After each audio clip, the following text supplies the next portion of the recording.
Continuamos con el módulo 2 de alteraciones en el metabolismo. A continuación impartirá su plática el doctor Mario Molina Ayala, su plática descripción clínica del paciente con obesidad mórbida. El doctor Mario Molina Ayala es endocrinólogo, investigador asociado B, encargado de la Clínica de Diabetes y Obesidad del Hospital de Especialidades del Centro Médico Nacional Siglo XXI. Doctor Molina, muchas gracias. Buenos días. Buenos días a todos. Muchas gracias a los organizadores de este evento, en especial al doctor Eduardo Ferat, que ya es la segunda ocasión que me invita. Y pues el tema es descripción clínica de un paciente con obesidad mórbida. Sin embargo, de acuerdo a lo que venimos platicando de la medicina traslacional, o algunos llaman traduccional, quiere decir que hay personas o grupos que estudian o hacen investigación, que hacen cosas experimentales, y entonces cómo esto que se hace a ese nivel se puede pasar a una situación clínica, y eso lo vemos ahora mucho en obesidad. De hecho, hemos tenido la oportunidad de compartir experiencias en este sentido, porque con Eduardo Ferat tuvimos un grupo de pacientes en los cuales se estudiaron la expresión de citoquinas inflamatorias, y lo mismo hemos hecho con el grupo del doctor Miguel Cruz, donde incluso hemos visto cómo, por ejemplo, la hormona estimulante de la tiroides tiene efecto sobre citoquinas inflamatorias en el tejido adiposo, y eso aumenta el riesgo de enfermedades cardiovasculares en los pacientes con obesidad. Y ese es un ejemplo de lo que es la medicina translacional.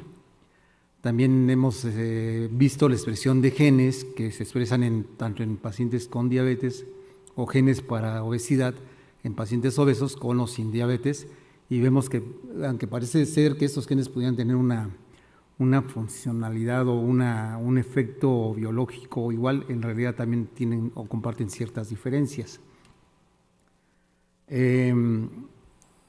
Vamos a hablar un poco de situaciones actuales de la obesidad. Hoy en día México es un país que va con incremento en las tasas y prevalencias de sobrepeso, obesidad. Esto incluso se refleja en el impacto económico sobre el Producto Interno Bruto, que en 2050 va a estar esto un poco, o ya es muy preocupante. Las enfermedades relacionadas con sobrepeso reducen la esperanza de vida en México, por lo menos 4 años, durante los próximos 30 años así va a ser, y eso habla de calidad de vida, habla de productividad, etcétera. Y algo que nos preocupa hoy en día son las poblaciones infantiles. 1 de cada 3 niños tiene sobrepeso o obesidad en nuestro país. ¿Cuál será su desenlace en la etapa adulta y cuál será su desenlace en la sociedad como una persona que pudiera ser productiva o no? Y pues aquí hay una gráfica, y México ocupa pues dentro de los primeros lugares de obesidad mundial. Aquí aparece en la gráfica del OCDE como el segundo lugar, pero si tomamos solamente al grupo de mujeres, pues somos el primer lugar, lo mismo que en la obesidad infantil, y eso es muy preocupante. Hablamos también de varios factores que le han denominado la sindemia global, ¿no? Entonces hablamos de la obesidad que va en aumento, la contaminación del planeta, el mismo ser humano acaba con la naturaleza y las cosas que son positivas para nuestro desarrollo. Nosotros mismos acabamos con lo que nos hace bien, y también la desnutrición. Entonces esto le han llamado la sindemia global, y es algo muy importante. Si vemos los factores que influyen en la obesidad, pues solamente nos limitamos como cuando nos decían hace muchos años en la Facultad de Medicina o en las escuelas de salud, que pues uno aumenta de peso porque tienes una gran ingesta y tienes menos actividad física, entonces hablan del balance energético. Sin embargo, la situación todavía suele ser más compleja. Y este balance energético pues está mediado, por comer en exceso, por diferentes factores como los culturales, la relación con amigos, el socializar, la falta de conocimiento respecto a qué estamos ingiriendo, perdemos el control sobre el comer, o comemos por hambre o por necesidades, a veces comemos emocionalmente, la falta de sueño, medicamentos, etcétera, una serie de factores que intervienen en cómo comemos. Y luego también pues la baja de pérdida energética, o sea, mayor consumo, un consumo inadecuado para lo que hacemos o gastamos, interviene el envejecimiento, los factores genéticos o epigenéticos, factores neuroendocrinos, la termogénesis prandial, sarcopenia, microbiota, como a continuación escucharemos de este tema, la preservación de la grasa marrón que tiene que ver con la termogénesis, también algunos medicamentos, por ejemplo, los esteroides. ¿Y por qué somos inactivos en nuestro medio? Bueno, ahorita vivimos incluso, pues con esto del COVID, con la pandemia, pues una falta de poder hacer ejercicio. Muchos pacientes y personas limitaron su actividad física porque no podían salir, porque se aislaron, porque tampoco hubo el estímulo para que desde casa hicieran actividad física. Y hablo en general porque hay unas personas que sí hicieron todo lo contrario, pero entonces esta inactividad física está dada por factores socioculturales, por retos físicos. A veces el paciente que tiene fatiga crónica porque tiene mayor sobrepeso conforme avanza su edad, tiene dolores musculares y articulares por los efectos de la grasa sobre la estructura musculoesquelética, tienen baja condición física, hay barreras emocionales, el lugar de trabajo, medicamentos. Y aquí en este panorama o en esta gráfica, pues todavía parece que no es tan complejo el problema de la obesidad, pero ahora volvemos a ver el balance energético y está mediado tanto por factores ambientales y sociales, los que ya mencionamos, pero hay otras situaciones, los sistemas económicos, como estamos viviendo ahora con lo del COVID, las acciones del gobierno quizá mal tomadas, las políticas gubernamentales, el desapego a la actividad física porque estamos muy pegados a juegos electrónicos, a los medios de comunicación, las redes sociales, la comercialización de alimentos, el adquirir productos fácilmente, ¿no? Ahora todos pedíamos en casa por Rappi, por todas esas situaciones de pedir comida y pues no nos desplazamos y comíamos alimentos, la verdad, procesados. Y yo creo que a veces excesivamente. En México somos muy dados a las celebraciones, celebramos hasta porque pasa la mosca. Es más, hasta celebramos que muchos piensan que ya se acabó el COVID, estamos celebrando y todavía no se acaba COVID, ¿no? La televisión, la polución, consumo de drogas, etcétera. O sea, hay una serie de factores ambientales que de alguna manera influyen en los factores biológicos. Los genes que están involucrados, la epigenética, se habla como un 20% de la participación genética y algunos genes, como ya mencionaban, de que tienen una expresión en pacientes que tienen obesidad, el papel de la termogénesis, las señales del tejido adiposo, páncreas, hígado hacia el cerebro, el centro de la saciedad, que se encuentra a nivel hipotalámico, los medicamentos que toman los pacientes, la sensación de recompensa que se pierde, la resistencia a insulina, sarcopenia, la capacidad del tejido adiposo de expansión y distribución, otra vez el papel de la microbiota, y todo esto quizá que también interviene en la inflamación sistémica. Entonces, veamos este panorama y se vuelve muy complejo, o sea, ¿dónde actuar, dónde empezar? Simplemente decirle que coma menos y que esto que come lo gaste más, como decían ahorita, pues si estás sentado come menos, si te activas más come un poco más, de acuerdo a esto, pero también cómo remediar todos estos factores que están alrededor. Entonces se vuelve muy complejo y vemos cómo hay grupos que hacen muchas medidas, grupos que están preocupados porque la población no sea tan obesa y resulta que seguimos con el incremento de la obesidad a pesar de diferentes y muchos conocimientos que vamos adquiriendo. Y entonces pues hay una serie de factores negativos ante esta sindemia global. Por todos estos, sobre todo la mayoría tienen que ver con las estrategias gubernamentales, las políticas de salud, la economía y pues somos un país todavía tercermundista, aunque pensemos lo contrario. ¿Qué podríamos hacer, no? Que quitemos intereses comerciales, que le echemos por eso, crear sistemas de alimentación saludables y equitativos, integrar programas de salud pública que también ya lo hacían con equidad social y protección ambiental, ¿no? Porque a veces los que son muy beneficiados son los que tienen más. Y ese es un problema. A veces no nos preocupan las poblaciones muy pobres y que se las arreglen como puedan, pero no tienen con qué arreglárselas, etc. ¿Qué representa tener obesidad? Representa tener años de vida perdidos. Hasta en promedio, entre mujeres y hombres, 6 años de vida perdidos de tu vida. Si tú haces que un paciente te reduzca de peso, tenga mejoras metabólicas, tendrás años de vida saludables ganados, o por lo menos que ya no se pierdan.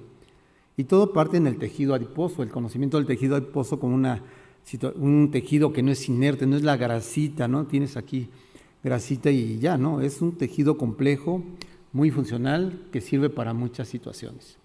Mantenimiento del balance energético, la termorregulación, tiene que ver con el metabolismo de lípidos y glucosa, modulaciones de las funciones hormonales y reproductivas, regulación de la presión arterial, regulación de la coagulación. O sea, el papel del tejido adiposo es muy importante en nuestro estado de salud y bienestar biopsicosocial. Y psicosocial porque las situaciones sociales también influyen en su disregulación. Y entonces tenemos en el caso de la obesidad como el tejido adiposo sufre una especie de remodelamiento porque tiene que adaptarse a los cambios que hacemos, sobre todo en las ingestas, el estrés u otras situaciones. Se produce una hiperplasia del tejido adiposo o hipertrofia, hay hipoxia a nivel del tejido adiposo por alteraciones de la angiogénesis, se infiltran células inmunes y entonces hay una remodelación de la matriz extracelular con fibrosis y esto se llama, o sabemos que hay una especie de metainflamación. Fue primero la metalación y después lo más, no, ese es producto de lo que el tejido adiposo ya no pudo tolerar, o sea, llegó a su capacidad máxima y nosotros la rompimos y expresó todo lo que está pasando hasta llegar a esta metainflamación. Entonces también tenemos linfoinflamación, alteraciones metabólicas y un tejido inflamatorio, un tejido adiposo inflamado. ¿Qué pasó con COVID? El COVID ingresó al organismo, ¿no? SARS-CoV-2 se une al receptor de la ECA tipo 2, el receptor de la ECA2 se va a diferentes partes, al pulmón, al sistema nervioso central, pero también llegó aquí al tejido adiposo, liberó citoquinas y entonces eso hizo que los pacientes tuvieran lo que también llamaron la tormenta o lluvia de citoquinas. Y entonces los pacientes se complicaban más. Entonces veamos al tejido adiposo como un tejido que no es así inerte, sino que es un tejido como un órgano endocrino, un tejido altamente especializado neuroendocrinológicamente hablando. Y entonces tiene una serie de sustancias que son de protección, pero cuando se rompe el sistema, estas sustancias de protección se expresan más las malas, las citoquinas inflamatorias, y pues le dan la torre al organismo. Por ejemplo, hablando de esto de la medicina translacional, cómo aplicar las cosas, que hablaban de adiponectina, en los casos, por ejemplo, de pacientes que les llaman obesos mórbidos o obesos metabólicamente sanos, que nada más es un espectro, quién sabe si realmente podamos saber, hay un cuestionamiento si realmente son metabólicamente sanos, pero sí hay un grupo de pacientes que no les encontramos resistencia a insulina, a veces tienen un cierto hiperinsulinismo, que a veces tienen, que no tienen diabetes, que no tienen glucosas, alteración de la glucosa o de los lípidos, en ese sentido están bien. Hay estudios, y por ahí recuerdo un estudio en donde encontraron niveles altos de adiponectina en este grupo de pacientes metabólicamente sanos. Entonces, como decían, la adiponectina es un factor también protector que te ayuda a que no tenga el organismo un embate metabólico severo. Entonces, eso tiene que ver con lo que se estudia experimentalmente y que luego pasa a la clínica. Y sí, este tejido adiposo maduro que se forma y que expresa todas estas sustancias, pues parte de un preadipocito. Se han estudiado estas líneas celulares 3T3L1. Hay factores que hacen que se diferencie el preadipocito, pasa a un tejido maduro adiposo que expresa muchas moléculas y que luego cuando esto se rompe nos crea un estado de resistencia a la insulina importante. Y luego pues toda esta relación no solamente está en el tejido adiposo, sino que también ahora nos vamos al hipotálamo, donde dicen que el verdadero balance energético pues no está en que comes más y gastas menos, sino el balance energético real está que en el centro de la saciedad del apetito y en el hipotálamo, con factores que te dan mucha hambre, que son todos estos factores, un montón, y hay otros que te producen señales de saciedad. El centro de la saciedad se encuentra en el núcleo arcuato, y ahí se produce precisamente la propia melanocortina y el neuropéptido Y acompañado de la proteína relacionada con el gen agouti, ¿no? Que entonces, por ejemplo, en estudios de obesidad poligénica, por ejemplo, los Prader-Willi, tienen polimorfismos o mutaciones de la propia melanocortina y son pacientes que tienen hiperfagia. A ver si la hiperfagia de las personas, entre comillas, normales, que están comiendo muchos, que tienen trastornos de la conducta alimentaria, a lo mejor los estudiantes sí podrían tener polimorfismos de la propia melanocortina o polimorfismos o mutaciones reales del receptor de melanocortina 4, expresando anormalmente la MCH-alfa, que da las señales de saciedad. Entonces está perdida la señal de saciedad. Entonces el paciente nada más está puchando un botón que dice hambre, hambre, hambre. Y bueno, como en todo, pues ya todo es un control, así como el control que usamos para el celular, el control de la tele, el control para lo que sea, pues también internamente tenemos un botón de prendido y apagado. Cuando se prende este botón de la propia melanocortina con los estímulos que van del tejido adiposo, del páncreas a nivel de gastrointestinal, desde la ingesta, pues este botón nos va a dar saciedad. Pero si aquí hay una señal equívoca, sobre todo en el estómago, en el tejido adiposo, en el mismo páncreas a través de la secreción de insulina, con resistencia a la leptina o resistencia a la insulina, se expresa más grelina, pues va a estar apuchado este botón de hambre, ¿no? Y se expresa neuropéptido Y. Y estas señales pues van más arriba y llegan incluso al núcleo lateral del hipotálamo, al ventromedial, pero las dos señales terminan en el sistema límbico. La señal de arriba hacia abajo, hacia el sistema límbico, porque todo empieza cuando tú ves un alimento, propones que vas a dar un alimento o ya va a ser la hora de la comida, a quien estimulas la secreción de dopamina, ¿no? A lo que le llaman la paliatividad, los alimentos, el arte hedónico de comer. Entonces tú ves un alimento y te preparas para la digestión, ya estás secretando ahí enzimas salivales, porque estás liberando dopamina y también noradrenalina. Entonces mientras no comes, pues no se apaga ese sistema. Y empieza la descarga vagal. El nervio vago también tiene liberación directamente del nervio vago, donde empieza, hasta el sistema límbico. Entonces tenemos señales que están diciendo come. Y si no comes en el momento, pues hasta terminas enojado, con cambios de conducta. Y si ya le dice, ahorita en 20 minutos te voy a traer tus fresas con crema y ya estás saboreando, y me tardo 1 hora y no llego, y te traigo unos, ¿qué te gusta? Unos chayotes, me matas, te enojas, ¿no? Fíjense, así es la sociedad. Entonces, pero tú ya estás preparando desde antes, salivando, porque empieza el proceso de digestión.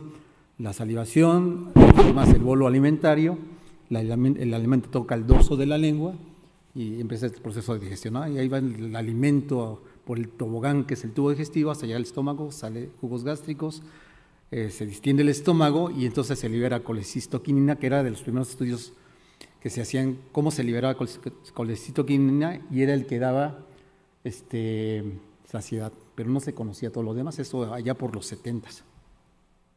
Ahora se ve que es más complejo, ¿no? Entonces, de ahí que hay bloqueadores de los neurotransmisores, ¿no? Bloqueadores de la serotonina, noradrenalina como tratamientos farmacológicos. Esto es muy complejo y esta es una vía así. En realidad por ahí hay un esquema de toda una maraña hipotalámica de muchos péptidos que influyen en la saciedad y el apetito. Y luego pues también tenemos un entorno metabólico, toda esta expresión del síndrome metabólico, en donde está la obesidad, está la diabetes, los estados prediabéticos, la hiperinsulinemia, la resistencia a la insulina, el daño endotelial, las alteraciones de lípidos, síndrome de ovarios poliquísticos.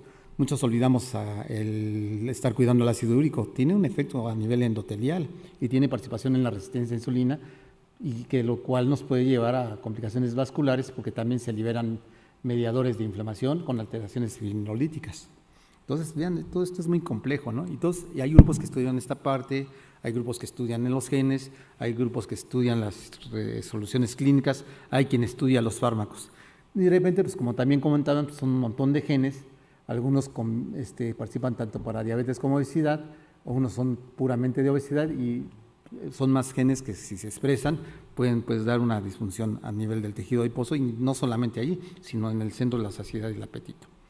Y entonces tenemos obesidad con resistencia a la insulina, con todas esas alteraciones, hay disminución de la adiponectina, alteraciones de la respuesta a la insulina, entonces hay incremento de falta de aprovechamiento de la glucosa por las células, aumento de los ácidos grasos libres no esterificados, etcétera.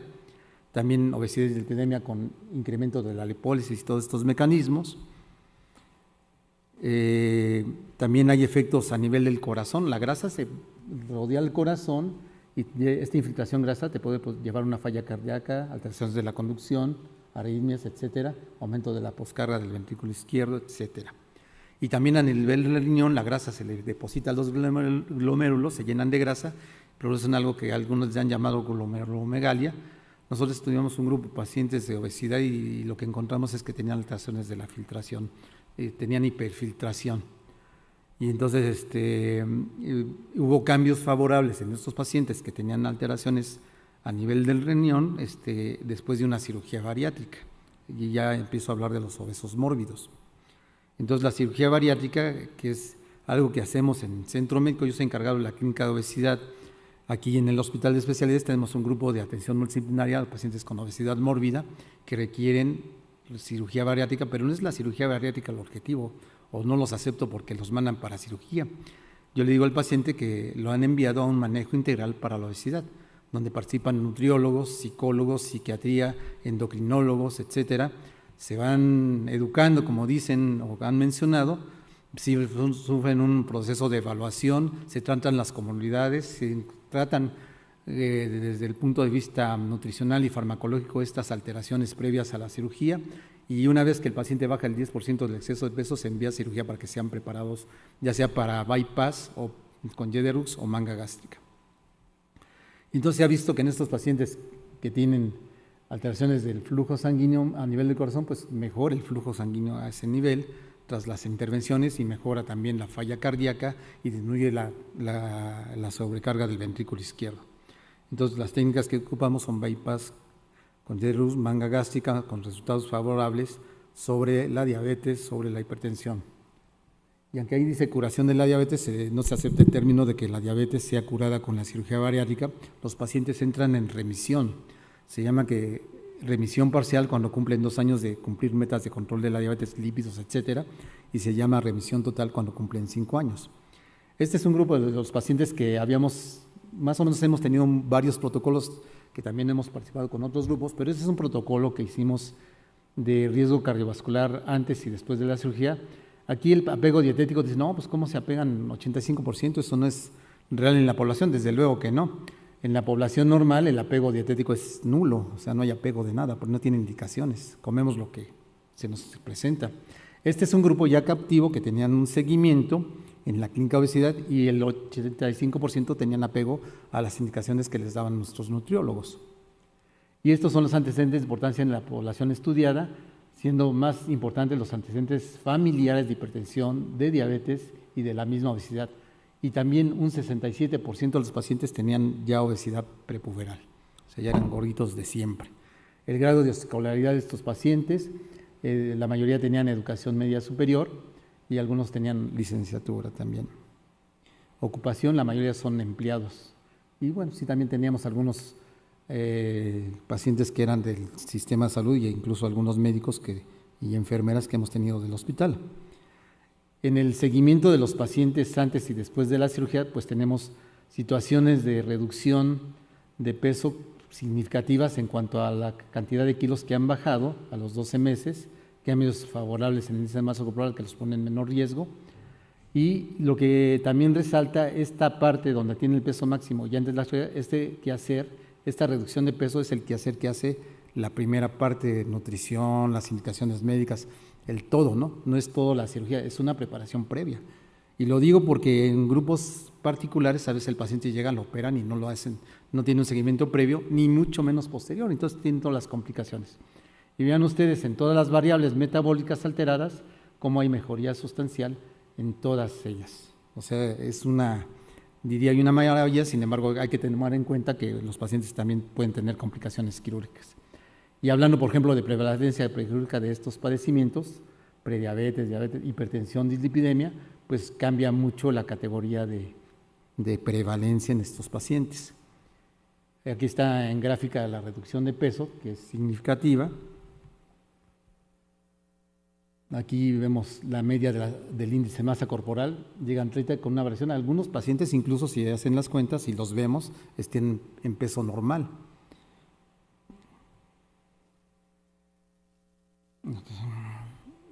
Y aquí está la evaluación de esta escala, de esta tesis que luego se publicó. Por esto nos dieron un premio del primer lugar de tesis en 2016. Con una reducción, usando la escala de Framingham, la CBD, de reducción de riesgo cardiovascular, usando las 2 escalas en pacientes posoperados. Y pues la siguiente diapositiva tiene que ver con las complicaciones que vimos. Casi la mayoría no tiene complicaciones, pero hemos tenido complicaciones a veces inmediatas, como fístulas, a largo plazo hernias, también ha habido infecciones, dehiscencias, muchos pacientes tienen dumping, y aquí en este grupo no había datos de tromboembolia pulmonar, yo nomás recuerdo un caso de tromboembolia. Y aquí un poquito de datos similares, porque ese es otro protocolo que evaluamos calidad de vida. La mayoría son mujeres, desde luego, y aquí encontramos a los llamados metabólicamente sanos, un 30%, más o menos similar a la literatura. Y entonces, también en este protocolo pues es muy parecido la respuesta. de antes y después de la cirugía en cuanto a variables metabólicas y vean cómo mejoró la calidad de vida, es lo que dice esa gráfica, y los pacientes mejoraron en cuanto a la salud general, a la función física, a la vitalidad,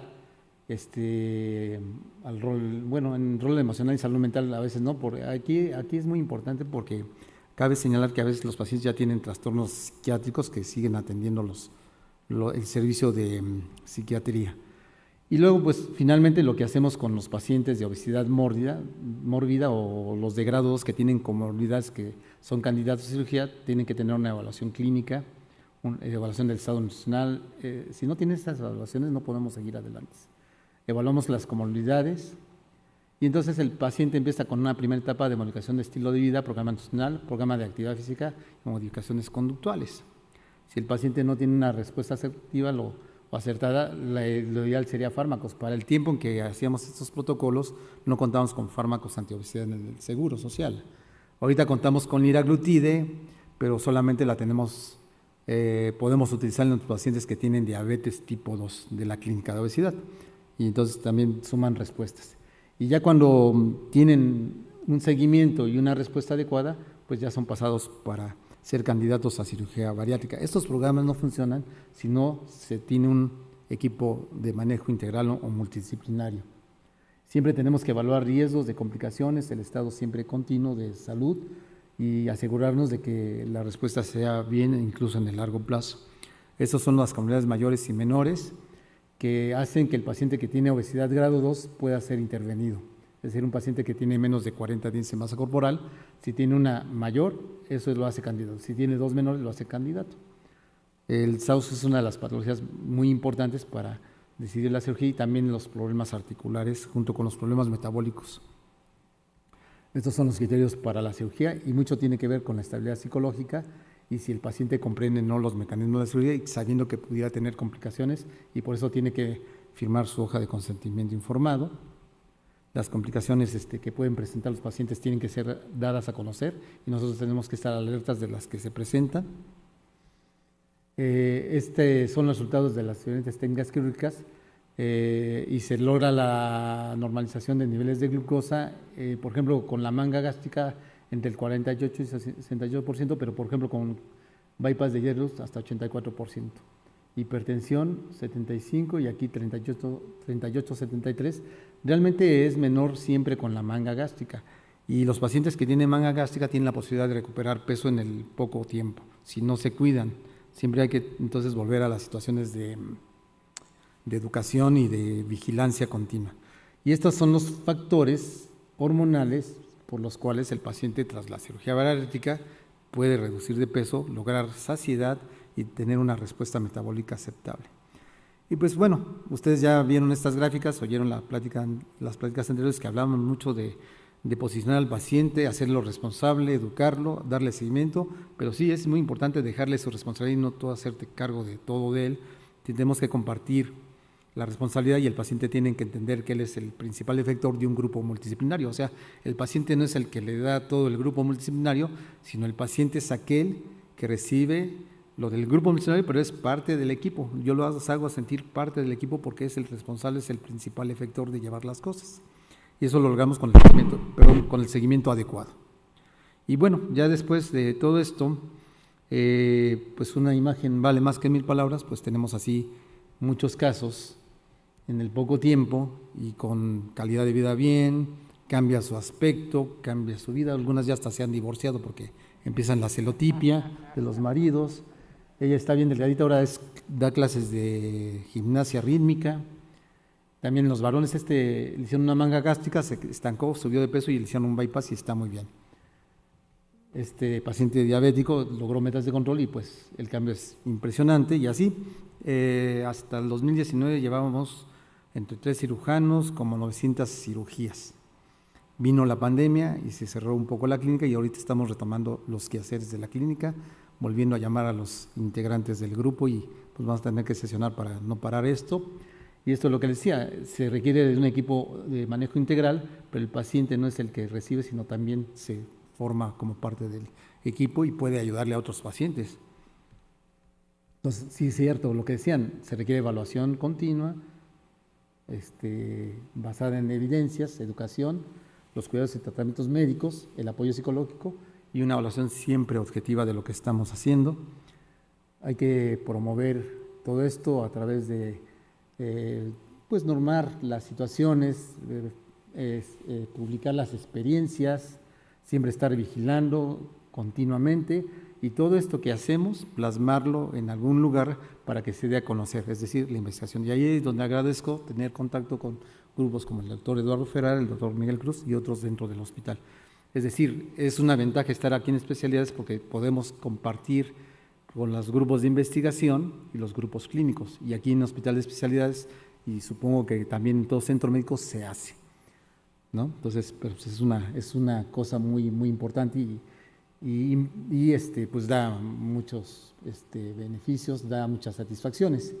Y entonces aquí el enfoque, repitiendo todo lo que ya dije, hay que hacer un enfoque ABCD donde participa el paciente, se hace la evaluación clínica sistemática, se da asesoramiento, apoyo en todo momento, se determina el estado de salud, se tratan las comunidades, un tratamiento escalonado posiblemente, y el seguimiento regular y el uso de recursos, que es lo que luego nos falta. Pero para que esto no pase y en las poblaciones tengamos prevención, pues hay que empezar tempranamente. Entonces hay que poner ahí a cuidar a la población infantil, porque es algo. Y cada vez le agrego un cuadrito a este collage, por ahí le voy a agregar otro, genes, el sistema de saciedad. Este es un caso de enfermedad de obesidad monogénica. Era un deficiente de leptina, le pusieron leptina pegilada y creció. Pesaba 3 kilos al nacer y ya pesaba 12 kilos a los 3 años. Y entonces ya le dieron leptina y creció a los 7 años, ya estaba como cualquier niño normal. Pero todavía tenemos interrogantes, ¿qué hacer?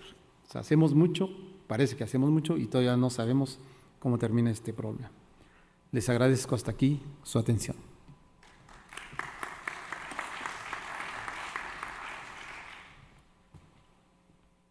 Muchas gracias, doctor Molina. Les recordamos que las preguntas las dejamos al final del bloque.